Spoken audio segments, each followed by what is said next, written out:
Bonjour tout le monde, je suis en train d'inviter Camille pour un live très intéressant. Si je la trouve. Ok, j'ai lancé l'invitation. Hop. Hello! Hello. Ah zut, c'était du mauvais côté. Bonjour à tous, bonjour Camille. Bonjour! Comment ça va? Ça va bien et toi? Super bien, super bien. Je suis super contente d'être à nouveau en live avec toi. Ah bah moi aussi, depuis le temps qu'on en parle et le dernier, je sais plus de quand il datait. Juin dernier peut-être, un truc comme ça? Ouais, c'est ça, Ouais. exactement. Alors, bienvenue à tous les skinateurs et personnes de ta communauté aussi. Ouais. Je cherchais un petit nom, mais je sais pas si tu as un nom aussi pour les gens. Ouais, non, j'en ai pas. Euh, du coup, on va vous parler aujourd'hui de la dermatillomanie. Donc, c'est un mot qui est assez peu connu et qu'on a découvert grâce à Camille. Et notamment quand on a fait nos lives l'année dernière à ce sujet, on a découvert que dans notre communauté, on avait beaucoup de gens qui vivaient avec de la dermatillomanie. Donc, Camille, ce que je te propose dans un premier temps, c'est peut-être de te présenter et puis de nous expliquer ce qu'est la dermatillomanie. Oui, avec plaisir. Et effectivement, je trouve ça vraiment top qu'on fasse ce live ensemble, surtout que ta communauté, c'est beaucoup de gens qui souffrent de l'acné. Et la dermatomanie, c'est souvent, ça peut toucher des personnes qui ont de l'acné, même si c'est pas que ça. Et c'est souvent aussi confondu avec de l'acné. Donc en fait, on souffre au quotidien et on sait pas vraiment pourquoi. Et voilà, avec la définition que je vais donner de la dermatomanie, bah, peut-être que certaines personnes vont se reconnaître et que ça va les soulager, les aider à mettre des mots sur leurs mots, etc. Voilà. Donc, de mon côté, donc je m'appelle Camille, j'ai 31 ans. J'ai lancé ce compte possible il y a 3 ans pour parler de la dermatillomanie parce que j'en ai été atteinte pendant 15 ans et ça m'a fait énormément souffrir et j'ai surtout souffert de ne pas trouver de ressources dessus et de me sentir hyper seule avec ce trouble et avec l'impression d'être vraiment bizarre et aussi d'être un peu désespérée parce que j'avais l'impression qu'il n'y avait pas de solution, etc. Et, euh, et du coup, pour définir la dermatomanie, donc ça fait partie des TOC, même si ce serait plutôt un tic. Donc c'est un trouble anxieux, trouble psychique qui touche la peau, donc c'est la peau du corps ou la peau du visage. Et quand on est atteint de ce trouble, on va sans cesse gratter, percer, triturer toutes les petites irrégularités qu'on voit sur sa peau ou qu'on sent sur sa peau en passant la main. Donc ça peut être des boutons, des points noirs, des croûtes, ça peut être même des pellicules dans le cuir chevelu, ça peut être des peaux mortes.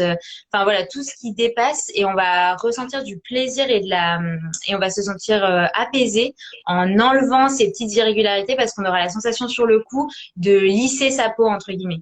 Ouais, Et ça va donner une satisfaction un peu perfectionniste, voilà, qui va faire du bien ouais. sur le coup. Sauf que après coup, il y a un cocktail d'émotions négatives qui vont arriver, qui vont être de la culpabilité, de la tristesse, de la honte, parce que les conséquences sur la peau, elles peuvent être assez importantes. Donc ça peut être voilà des rougeurs, du sang, des imperfections qui étaient peut-être toutes petites au début qui vont être exacerbées. Et on peut ressentir beaucoup de peur à l'idée de sortir, qu'on nous voit comme ça. Du coup, il va y avoir plein de stratégies pour se cacher. Donc si moi c'était que sur le visage, donc c'était beaucoup avec du maquillage ou de l'isolement, donc à rester enfermé chez moi sans sortir. Mais pour certaines personnes, ça va être sur le corps et du coup, ça va être beaucoup de vêtements couvrants, etc. D'accord. Donc c'est un peu une sensation par le fait de triturer, on a l'impression d'avoir plus de contrôle peut-être. Et en fait, finalement, tu en as moins parce que j'imagine que c'est justement pas très bon pour la peau ou les effets Mmh. peuvent prendre. Ouais, totalement. C'est vraiment un trouble qui touche souvent des personnes qui sont dans l'hyper-contrôle parce que en fait, on veut reprendre le contrôle, hein, entre guillemets, sur notre peau parce que on ne supporte pas le fait qu'il y ait certaines irrégularités qui nous échappent et que la a pu créer en dehors de notre contrôle. Et nous, on se dit non, non, moi, je veux que tout soit lisse, je veux que tout soit bien. Ça nous apaise de faire ça. Et donc, du coup, on tente de reprendre le contrôle sur ça. Sauf qu'en fait, on fera jamais le travail aussi bien que la peau. Et quand on commence à essayer d'interagir dans son travail, souvent on gâche aussi un peu les choses et on arrache des croûtes qui du coup mettent plus de temps à se refaire, etc. Mais sur le coup, on n'est pas du tout conscient de ça. En fait, c'est vraiment un comportement qui a été internalisé et qui apporte de la satisfaction, mais de manière, en fait, on est déconnecté de la réalité. On ne prend pas conscience que ce qu'on fait, c'est délétère pour la peau, etc. On est un peu dans une bulle et dans un autre espace-temps. Ok, ok, hyper intéressant. Et alors, j'ai préparé juste une petite liste de questions pour pouvoir. Mhm. N'hésitez pas aussi la communauté si vous avez des questions au fur et à mesure du live. Ouais. D'ailleurs, j'ai vu qu'il y en a qui demandaient si ce serait enregistré. J'imagine que ce sera un replay sur votre compte. Oui, bien Ouais. sûr, on va le repartager en replay. Ok. Est-ce que tu peux nous parler de ton expérience à toi, de quand est-ce que ça a commencé et s'il y a eu un élément déclencheur? Oui.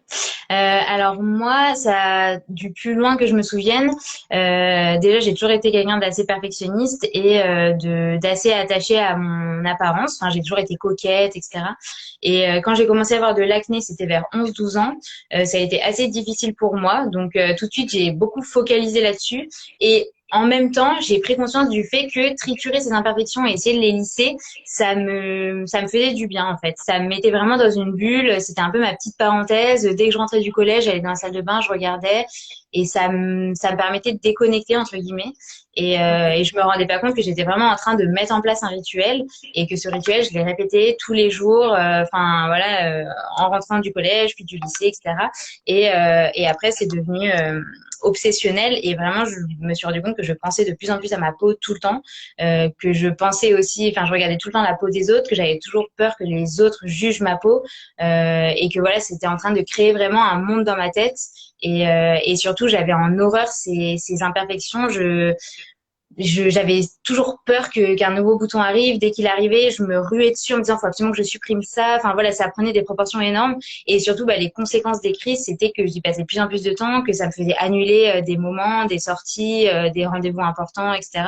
Et beaucoup de mal-être surtout parce que c'était vraiment un secret. J'en parlais à personne et ça me minait de l'intérieur. Et ça me faisait perdre toute confiance en moi parce que j'avais vraiment l'impression d'être bizarre, d'être nulle, de pas avoir de volonté, de pas réussir à m'arrêter. Et ça, c'était vraiment le plus dur à vivre, je pense. Ah ouais, tu m'étonnes. Surtout quand, à l'époque, tu savais ce que c'était ou pas? Que tu t'es Non, pas du tout. découvert, Je savais pas du tout ce que c'était. Et j'avais vu plusieurs dermatologues parce que, en fait, je pensais avoir de l'acné. Et à la base, j'avais une petite acné. C'est juste que j'ai aggravé cette acné avec mes comportements. Et je pense que si j'avais pas du tout touché ma peau, j'aurais peut-être eu de l'acné pendant 3-4 ans. Après, tout serait parti. Mais là, ouais, en fait, j'allais voir des dermatos pour essayer d'avoir une solution miracle. Mais le problème, il venait de moi et de ce qui se passait dans ma tête et de mon rapport à ma peau.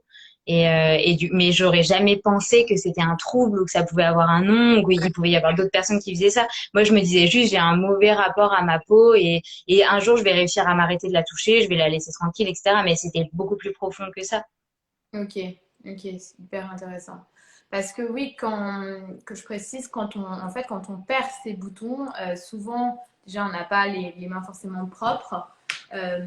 Et même si on a les mains propres, on va venir répandre la bactérie sur les autres zones. Donc c'est là où quand tu dis que ça peut prolonger ou aggraver une acné déjà présente, Mhm. c'est tout à fait...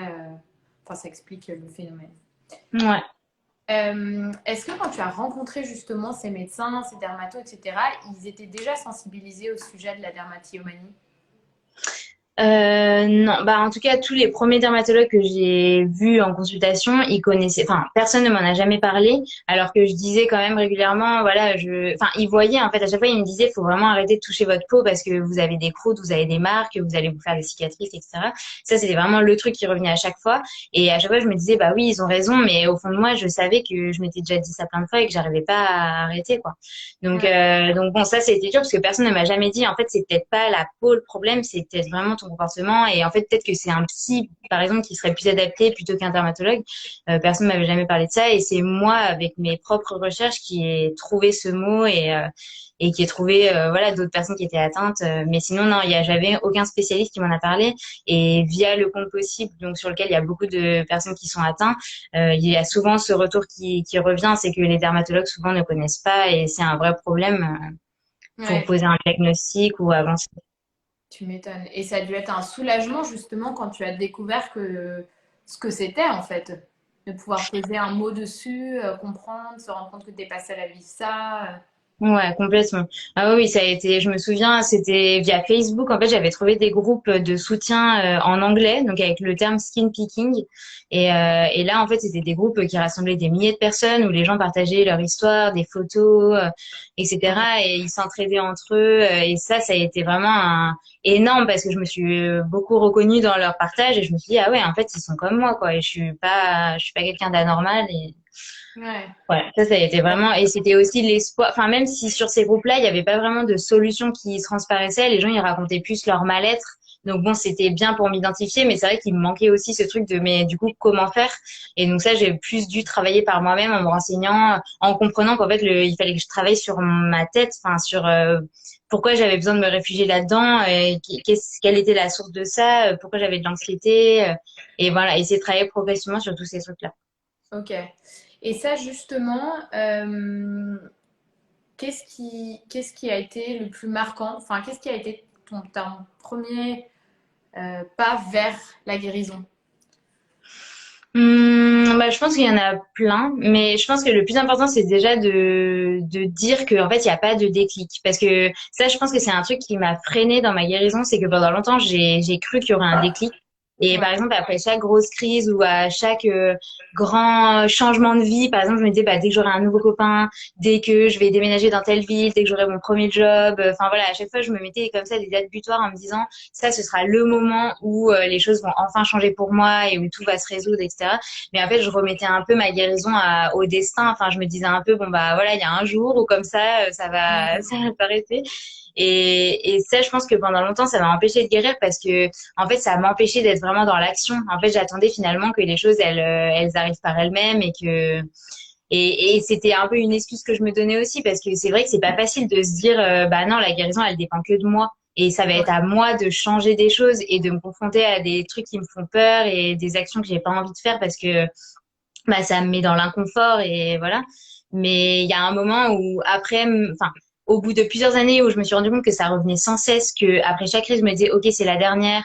OK, à tel moment, je sais que ça va s'arrêter et où ça s'arrêtait pas. Je me suis dit, OK, il faut changer de stratégie. Il faut que je me fasse aider peut-être parce que peut-être que tout ce que j'ai fait avec moi-même, je suis arrivée à la limite aussi. Et il faut surtout que j'arrive à être dans l'action et à mettre en place des choses concrètes. Donc, changer certaines habitudes, me forcer à faire certaines choses parce que je sais qu'en fait ça va me faire du bien. Enfin voilà, ça va vraiment être ça. Ok. Et justement, quand tu dis te faire aider par quelqu'un, tu t'es fait aider par quelqu'un, toi ou pas? Ouais, bah du coup j'ai fait plusieurs types de thérapies. Après ça c'est un gros sujet par rapport à la dharma et c'est une question qu'on me pose toujours, c'est est-ce qu'on est obligé de faire une thérapie ou pas, etc. Je pense que ça dépend vraiment des gens, ça dépend de l'investissement qu'on est prêt à mettre dans sa guérison si on se fait pas aider et qu'on est seul. Ça dépend aussi des moyens qu'on a, ça dépend du type de thérapeute sur lequel on tombe, du type de thérapie aussi qu'on fait parce qu'il y a plein d'approches différentes. Et voilà, là, via ce compte Instagram, j'essaie de partager déjà tout ce qui m'a aidé à guérir parce que je me dis, ben, via des posts, peut-être que pour certaines personnes, ça va déjà être un premier tremplin et ils vont pouvoir commencer déjà à essayer d'aller mieux. Et là, j'ai sorti mon livre cet été qui est aussi un peu l'étape d'après où j'ai vraiment rassemblé bah, tout ce qui m'a aidé à guérir et aussi tout le récap de mes thérapies, justement ce que j'en ai retiré, les exercices que j'ai fait, ce qui a marché, pas marché. Et je me dis qu'au moins avec cet outil-là, ça peut être pas mal pour certaines personnes pour commencer si ça vraiment pas vers quoi se tourner. Après, moi, dans mon cas, la thérapie, ça a vraiment été un moment, enfin, une manière de me mettre dans une dynamique déjà nouvelle de guérison en me disant, OK, bon, bah, j'investis dans ma guérison, je fais l'effort d'aller parler à quelqu'un qui me connaît pas pour déposer tous ces trucs dont je parle jamais à personne. J'ai beaucoup pleuré aussi et je pense que ça m'a fait du bien en fait de sortir tout ce que j'avais que je gardais en secret tout le temps. Ça m'a vraiment enlevé un poids énorme. Ouais. Et puis après, ouais, j'avais vu un premier thérapeute, c'était un psychiatre et c'était remboursé par la sécurité sociale, donc c'était intéressant parce que j'étais étudiante. Et après, j'avais fait une thérapie TCC, donc c'est un type de thérapie qui est beaucoup indiqué pour les TOC ou les addictions, dont la dharma, parce que en fait, ça va vraiment permettre de travailler sur les émotions, les pensées et les habitudes. Donc, on va Ok. vraiment pouvoir déconstruire ça petit à petit, identifier, voilà, quelles sont les habitudes qui nous conduisent souvent en crise, quelles sont les pensées qu'on a qui entretiennent un peu ces mécanismes, quelles sont les émotions peut-être qu'on veut fuir. Enfin voilà, on va essayer de manière très concrète de travailler sur tout ça. Et ça, juste, le TCC, tu l'as fait en parallèle de la psychiatre ou avec la psychiatre? Ou Non, non. Ouais, non, d'abord j'ai fait le psychiatre. Donc là, c'était ma toute première thérapie et je pense que j'étais pas vraiment prête à guérir. Donc je l'ai fait, mais un peu en me disant bon, allez, je vais me faire aider. Mais bon, voilà, je faisais pas trop les exercices. Ça a pas duré très longtemps, ça a duré peut-être 4, 5 mois. Après, pendant un long moment, je me suis plus fait aider. J'étais partie en voyage, etc. Et quand je suis revenue, j'ai fait la TCC. Et là, j'étais beaucoup plus motivée pour vraiment changer, etc.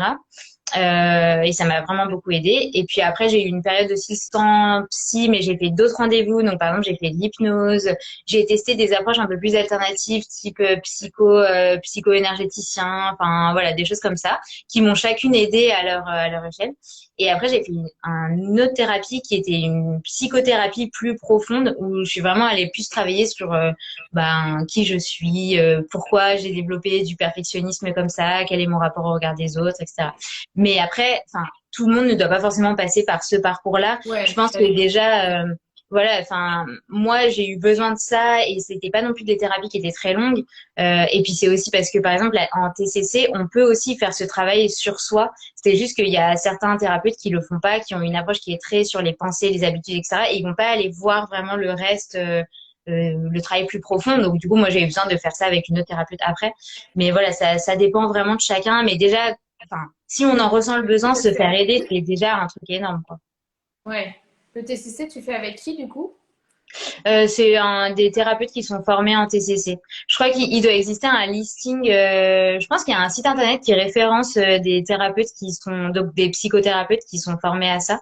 Et sinon, sur mon compte Insta, normalement, j'ai fait un listing de thérapeutes aussi qui a été recommandé par des personnes de la communauté qui étaient très bien là-dedans. Génial, Euh, trop bien. ouais. Donc, step one pour les skin outers, je dirais, c'est déjà d'aller suivre ton compte pour avoir des petits conseils réguliers sur justement la dermatillomanie. Peut-être step 2 aussi, investir dans ton livre. Comme ça, tu as bien un débrief de toutes les étapes différentes que tu as traversées et voir un peu les plus et les contre de chaque approche possible.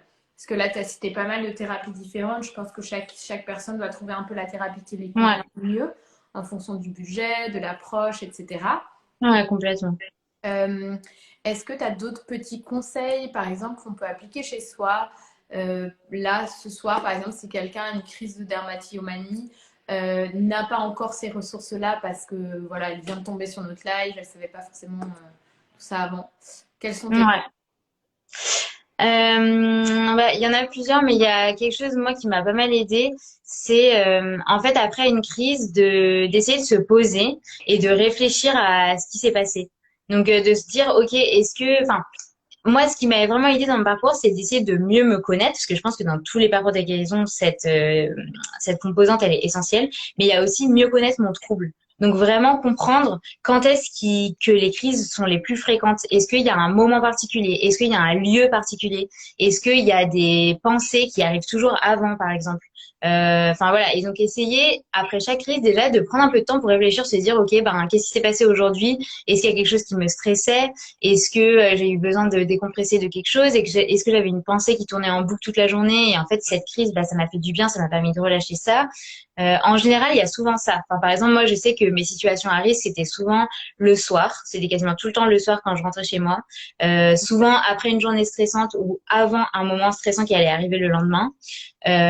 Ça pouvait être le dimanche soir après un week-end passé à l'extérieur où voilà, j'avais été complètement avec d'autres personnes et je reviens dans mon environnement toute seule, etc. C'était souvent dans ces moments-là. C'était souvent avant les règles aussi, parce qu'il y a Ouais. des changements hormonaux qui font aussi qu'on se sent parfois moins bien, que notre peau elle est plus enflammée, etc. Enfin voilà, et c'est vraiment d'identifier ces trucs-là. Et une fois qu'on a fait ce travail-là, on peut essayer de trouver des parades, donc essayer de voir, ok, comment j'aurais pu faire pour éviter ça. Est-ce que j'aurais pu, par exemple, ce soir-là, me démaquiller dans le noir? Est-ce que j'aurais pu quand je regardais un film, me mettre un manche longue pour pas pouvoir toucher mes bras ou ma poitrine. Est-ce que j'aurais pu prendre un truc dans mes mains pour m'occuper? Est-ce que j'aurais pu enlever le miroir de poche que je garde toujours dans ma table de chevet parce que en fait, je sais qu'à chaque fois je le prends et je regarde de près à la lumière et que c'est comme ça que j'attaque ma peau. Enfin, voilà, c'est vraiment avoir ce recul. Je pense que c'est hyper important pour commencer, et essayer de mieux comprendre sa derma et surtout essayer de voir comment on peut agir autrement la prochaine fois. Vraiment se dire qu'en fait, voir les crises comme une leçon à en tirer, en fait. C'est une nouvelle épreuve à laquelle on a été confronté, mais de laquelle on peut tirer des choses. Ouais, ouais, ouais. Bah, c'est hyper intéressant. Et c'est vrai que bah, c'est un peu comme nous, on dit souvent aux personnes qui ont de l'acné de tenir un petit acné journal pour comprendre justement son acné et pourquoi est-ce que notre corps réagit comme ça. Est-ce que c'est lié à un moment du cycle? Est-ce que c'est lié à une période de stress, à des problèmes de digestion, etc.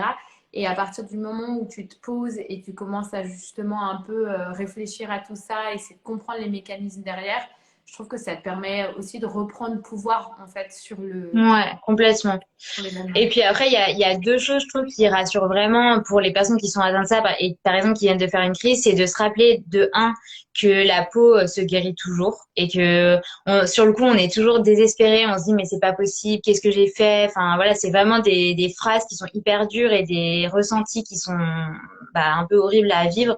Mais Ouais, voilà, se raccrocher à ça en se disant, ok, de toute façon, je sais que ma peau, elle va se réparer. J'ai déjà fait des crises comme ça a déjà été voire pire. Et après, il y a eu une phase de mieux. Donc vraiment se rappeler que tout est cyclique et que dans tous les cas, après la pluie, le beau temps. Donc déjà, mhm. ça aide un peu. Et la deuxième chose, c'est aussi se rappeler que quand on est atteint de dermatomanie, notre regard sur la peau, autant la nôtre que celle des autres, il est biaisé. Il est forcément, en fait, on focalise dessus, on voit que les défauts, alors qu'en fait, on se rend compte que les gens entre guillemets qui ne sont pas atteints de ça, ils ne regardent pas les peaux comme nous. Enfin, ils voient la personne comme un ensemble, ils voient un tout. Ils regardent ses yeux, son nez, ses cheveux, son allure, voilà. Mais ils focalisent pas sur la peau. Et donc vraiment se rappeler que nous, peut-être que on a super peur du lendemain en se disant mais ça va être horrible, comment je vais faire pour sortir, etc. Mais se dire mais non, mais en fait peut-être que personne ne va regarder ma peau. Et puis même s'il la regarde, bah il va peut-être se dire ah bah elle a une peau un peu abîmée aujourd'hui, mais ça va lui durer 2 secondes et après il va passer à autre chose quoi. Donc Ouais, voilà, vraiment ça c'est essayer de ne pas imputer aux autres un regard qui nous est propre en fait et qui est troublé par la dermatomanie. ouais, ouais, ouais. Bah, c'est ça. Bah, comme dit les Pétunias, il faut dézoomer. Il faut Ouais, c'est reculer, ça. prendre du recul et se rendre compte que Ouais, effectivement, les autres ne voient pas. Ok, complètement. hyper intéressant. Et du coup, tu parles pas mal de cicatrices aussi bah, liées justement aux crises de dermatillomanie. Ouais. Est-ce que toi, tu as fait des choses en particulier pour les cicatrices qui te sont restées, s'il y en a? Et quels sont tes conseils à ce niveau-là? Ouais, c'est une bonne question parce que c'est vrai que bon bah forcément avec des grattages, bah si on l'a fait pendant beaucoup d'années répétées avec violence, etc., il peut y avoir des séquelles sur la peau, c'est sûr. Moi je sais que ma peau elle sera jamais pareille que si j'avais pas eu la dermatomanie. Elle s'est forcément beaucoup plus abîmée, beaucoup plus. Là forcément on voit pas, c'est un live, bah c'est pas là la vraie lumière, mais enfin voilà, je trouve que ma peau elle a vieilli plus vite. J'ai des taches. Moi j'ai pas vraiment de cicatrices en creux, mais j'ai des taches. Donc j'ai un teint qui est pas du tout régulier, etc. Après, il y a aussi une phase d'acceptation dans la guérison, donc accepter que bon bah voilà, c'est clair que ma peau elle est pas aussi bien que ce que je voudrais, mais c'est la vie et c'est une histoire par laquelle on est passé. Et si on est passé par ça, c'est qu'il y avait des choses à en retenir aussi. Mais par rapport aux cicatrices, il y a deux choses. Soit déjà, donc on trouve des soins qui sont adaptés, parce qu'il existe énormément de choses, et ça que ce soit en naturel ou en non naturel, même si j'aime pas trop dire ça, mais voilà, enfin, quelle que soit la cosmétique, il y a quand même des choses qui sont vraiment bien pensées pour ça. Et justement, dans mon livre, j'ai fait plein de d'encarts spécifiques sur le sujet. Donc vraiment sur quels sont les produits naturels qui ont une visée cicatrisante et lesquels et par catégorie. Et pareil pour les actifs un peu plus chimiques, entre guillemets. Et après, la deuxième phase au-delà des soins, c'est tout ce qui est traitement esthétique, donc en laser, peeling, etc., en institut ou chez des dermatologues. Moi, personnellement, j'ai jamais testé. J'avais fait du laser à colorant pulsé sur les taches, mais ça n'avait pas marché parce que j'ai un type de tache un peu spécifique. Mais j'en ai pas forcément ressenti le besoin parce que je n'ai pas de cicatrices en creux ou j'ai pas de vraiment de grosses cicatrices hyper visibles. C'est plus le grain de peau. Après, j'ai entendu beaucoup de bien, par exemple, du micro-needling ou de ce type Ouais. de d'approche. J'ai jamais fait. J'avoue que, Ouais. je sais pas, je pense que j'ai jamais sauté le pas. Peut-être un jour je le ferai, mais je l'ai jamais fait. Alors, quelques précisions sur le micro-needling, parce que nous, on a très envie de tester chez Skin Out aussi, mais on ne l'a pas fait jusqu'ici, Ouais. parce qu'il faut attendre vraiment de plus avoir de crise d'acné inflammatoire. Donc, c'est en Mm. moyenne 3 à 6 mois après votre dernière crise inflammatoire. Et il ne faut pas le faire avant l'été non plus. Donc moi, par exemple, là, j'ai prévu de le faire, mais je pense que je vais attendre encore 2-3 mois parce que ma dernière crise inflammatoire, elle doit dater il y a 2-3 mois. Et donc, suite Ouais, à ça, on vous fera un retour à la communauté. Et si jamais ouais. les dessinateurs, vous avez déjà des retours d'expérience sur tout ce qui est microneedling, laser, etc., n'hésitez pas à nous les partager. Nous, on est toujours à la recherche un peu de bons plans à ce niveau-là. Mais Ouais. effectivement, après, il y a aussi, moi, je conseillerais de travailler aussi de l'intérieur parce qu'il y a certains, Mhm. comme par exemple le sélénium, qui sont très importants à apporter quotidiennement pour encourager la bonne cicatrisation de la peau. Des actifs aussi comme le zinc, etc. Un Mhm. travail du microbiote intestinal aussi qui peut aider justement à avoir une peau plus saine, entre Ouais, guillemets. complètement. Après, moi, du coup, en parallèle de tout ça, j'ai repris des études et, enfin, j'ai un diplôme de naturopathe. Donc Ouais. là, j'ai diplômé à la fin de l'année après 1 an et demi d'études. Et c'est vrai que c'est un sujet qu'on a beaucoup étudié en cours.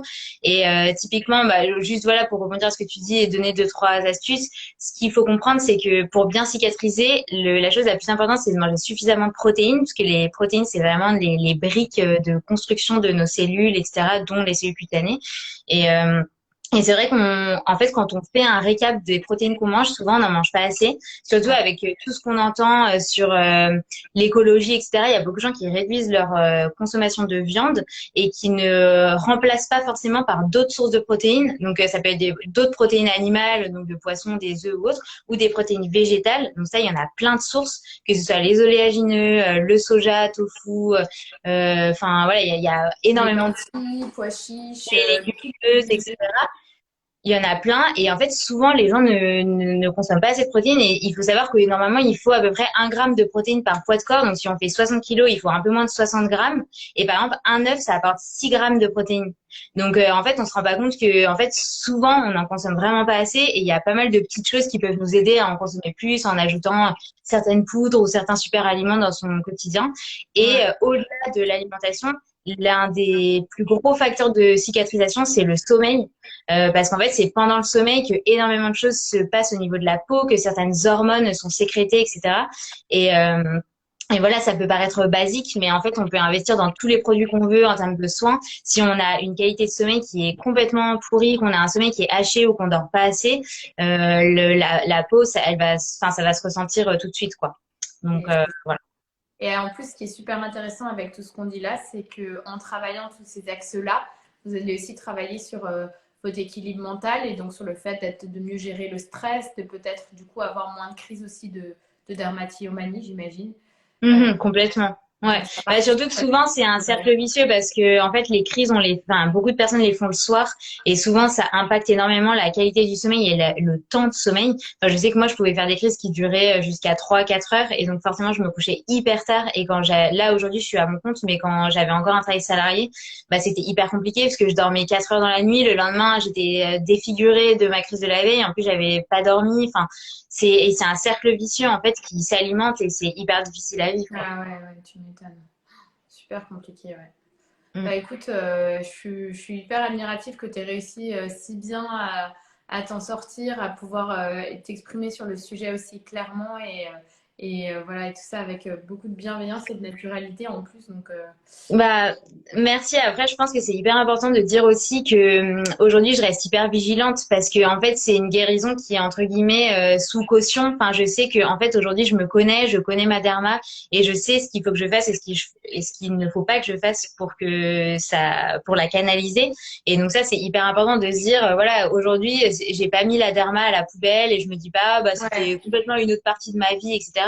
C'est quelque chose qui allait garder enfin, duquel je garde des séquelles par rapport à ma peau, à la peau des autres, etc. Et ça m'invite tous les jours à vraiment tout le temps prendre soin de moi, me demander si j'ai pas besoin de quelque chose, comment je me sens, adapter. Et je sais que éventuellement je peux retriturer ma peau sans que ça ne parte dans des énormes crises comme avant. Mais voilà, c'est important, je pense, de se dire, même pour les personnes qui nous écoutent, que parfois on a l'impression d'avoir vachement avancé et en fait on va refaire une crise, mais en fait c'est pas grave. Enfin, ça veut pas dire qu'on repart tout à zéro. C'est juste que voilà, ça fait partie du jeu. Et ce qui est le plus important, c'est de voir tout le chemin qui a été parcouru et comment on se sent aujourd'hui, etc. complètement. Tu as trop raison de parler de ça. Il faut pas s'auto-flageoler si on rechute. Enfin, pour partir de là où on était le lendemain. Et Ouais, c'est un ouais, peu, ouais, c'est c'est clair. comme quand on Et arrête la typiquement, cigarette aussi, les gens se disent ah ben j'en ai refumé une, c'est bon, enfin je recommence à fumer. Du coup, en fait, c'est pas parce que tu craques une bah fois que oui. t'es reparti à zéro. C'est clair. Et Mm. typiquement là, moi, en ce moment, j'ai plein de boutons parce que le masque, j'ai vraiment enfin, je n'arrive pas, enfin, ma peau, j'ai l'impression qu'elle rejette complètement ce masque. Ça ne Ah, va pas du tout. Donc, dès que je mets le masque, vraiment, c'est une catastrophe. Donc là, d'ailleurs, cet après-midi, j'ai commandé des masques en soie parce que je me suis dit, là, il faut absolument que je fasse quelque chose. ben, on a un Et concours trop cool le mois prochain justement avec une marque qui fait des masques en soie. ah bah trop bien parce que là je sais plus quoi faire, surtout que moi j'ai un visage assez large et donc du coup les masques ils me collent et donc du coup j'ai l'impression que c'est encore pire parce que du coup ça macère dessous, enfin dès que je mets le masque j'ai des explosions de boutons et enfin voilà, je sais à quel point c'est difficile à vivre et je dois me retenir tous les jours de me dire ok bon bah là keep calme ne laisse pas Ouais, la derma revenir quoi, donc complètement, je comprends. Ça, n'hésite pas aussi, je sais pas si tu avais vu, on avait fait des posts justement sur le port du masque. Euh, ouais. ouais, voilà, faire des petites pauses dans la journée où tu le retires, t'appliques soit des eaux florales assainissantes du type lavande, etc. Ou bien dans le moins naturel des pchits comme Effizinc qui vont venir Mhm. assainir la zone. Nous, on le trouve un petit peu Ouais, asséchant. Mais les deux conviennent très bien pour venir assainir la zone un peu au fur et à mesure du ouais repas. carrément faut que je fasse ça. Voilà. Et on a aussi sorti une très bonne crème hydratante que tu peux mettre, tu vois, tu mets ton petit pchit, tu réhydrates et comme ça apaise la zone et hop, tu remets ton petit masque dessus. Donc ça peut être.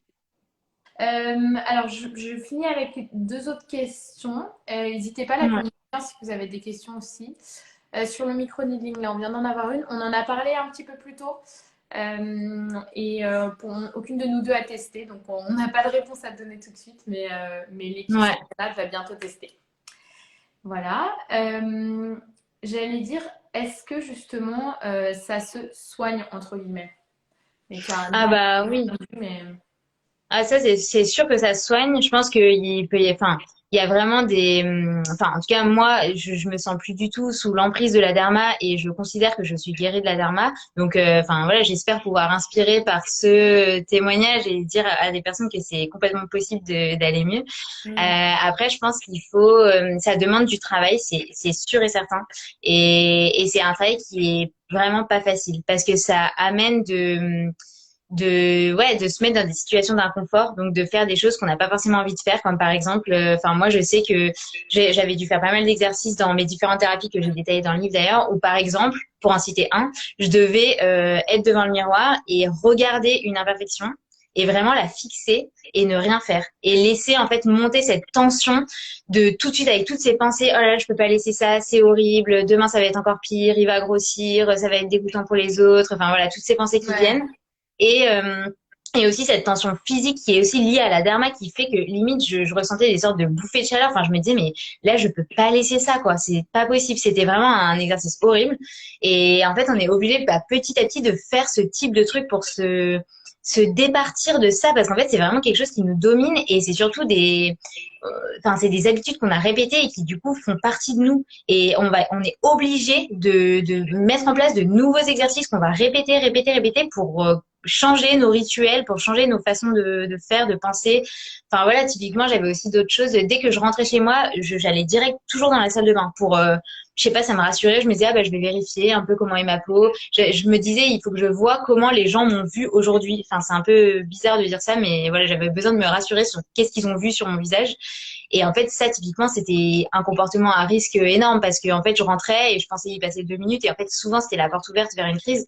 Et donc, là, pendant des années, j'ai fait cet effort de me dire non, je laissais la porte de la salle de bain fermée en partant le matin et je me disais, quand tu rentres, tu fais autre chose, tu te mets d'abord ouais, un peu sur le canapé, tu respires, tu fais autre chose et après, plus tard, tu iras dans la salle de bain. Et en fait, ça, c'était dur parce que quand je rentrais, bah, je me disais, non, mais là, j'ai qu'une envie, c'est d'y aller. Enfin, ça m'appelait, j'avais envie d'aller là-bas. Et après, je me disais, non, bah, il faut pas que tu le fasses. Enfin, tu sais que c'est pas bon pour toi, il faut pas que tu le fasses. Donc, c'est un vrai dialogue, enfin, constant avec soi-même. Mais je pense que c'est nécessaire pour avancer et on n'y arrive pas toujours. Enfin, il y a aussi plein de fois où j'ai pas du tout fait mes exercices, où je lâchais ou autre, et c'est normal. Mais il faut se dire qu'en fait, voilà, pour s'en sortir, il y a quand même tout un travail bah, d'exercice avec soi-même et c'est ouais, pas facile. Mais quand on voit les résultats, ça fait tellement de bien qu'on a envie de continuer aussi, quoi. ouais, tu m'étonnes, ouais. Bah, écoute, c'est hyper intéressant tous ces petits tips. Je précise bien sur l'exercice aussi de regarder peut-être son imperfection, de peut-être attendre justement d'être bien accompagné pour le faire, parce que si on est au tout début du process, j'imagine que ça peut créer beaucoup de stress sans forcément savoir comment bien faire Ouais, l'exercice. c'est vrai. Euh, mais juste du coup pour rappel, Camille, est-ce que tu peux nous donner le titre de ton livre si quelqu'un veut Oui. l'acheter? Mais d'ailleurs, je voulais le sortir, mais en fait, je sais pas où je l'ai mis. Ah si, attends, je vais le chercher.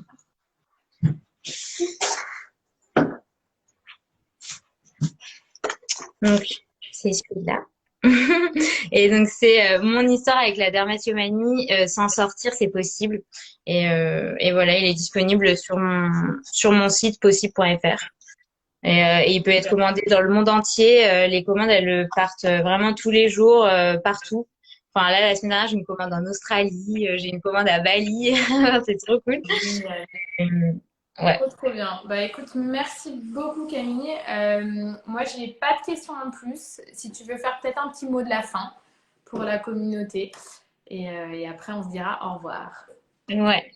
Ben, pour parler à toutes les personnes, bah, soit qui découvrent qu'elles sont atteintes de dermatomanie ce soir ou qui le sont déjà, enfin vraiment vous gardez confiance en vous et vous dire que c'est totalement possible d'aller mieux, de se dire que rien n'est linéaire en fait. Je pense que ça c'est le plus important à comprendre. C'est que on a tendance à penser qu'on ira bien que quand tout sera parfait autour de nous, que la peau sera top, qu'on se sentira hyper en confiance, qu'on se trouvera belle ou quoi que ce soit. Alors en fait, c'est pas vraiment ça l'arrivée. Enfin, l'arrivée, c'est d'arriver juste à jongler avec les cycles de la vie et se dire en fait il y aura des moments qui seront un peu plus durs que d'autres, il y aura la peau en fait elle a sa propre vie aussi et parfois elle est trop belle et alors que pourtant on a l'impression qu'on a fait tout ce qu'il fallait pas et parfois on fait tout ce qui fait bien et en fait elle est pas bien et c'est ok. Enfin je pense que vraiment la souplesse et arriver juste à avancer avec la vie, avec ses hauts et ses bas, c'est le plus important, tout en ayant ce fond où on sait qu'on agit, on sait qu'on se donne les moyens aussi d'essayer d'avancer et ça, je pense que c'est le meilleur équilibre parce qu'on se dit, ok, je sais que je suis dans la bonne dynamique. Après, la vie, parfois, elle amène des trucs qui sont pas prévus, elle amène des trucs durs et c'est la vie. Mais quand on sait qu'on est dans cette bonne dynamique, ça change tout. Et après, ne pas hésiter à en parler, en fait. Donc, enfin, si c'est trop difficile dans un cercle restreint de d'amis ou de famille, parce qu'il y a aussi plein de personnes qui comprennent pas, et franchement, parfois, c'est impossible de parler avec certaines personnes parce que elles sont persuadées que c'est que de la volonté, que voilà, elles nous disent des choses qui sont parfois hyper abaissantes, ou alors elles pensent que faire un électrochoc, ça va nous aider, alors en fait, c'est encore pire.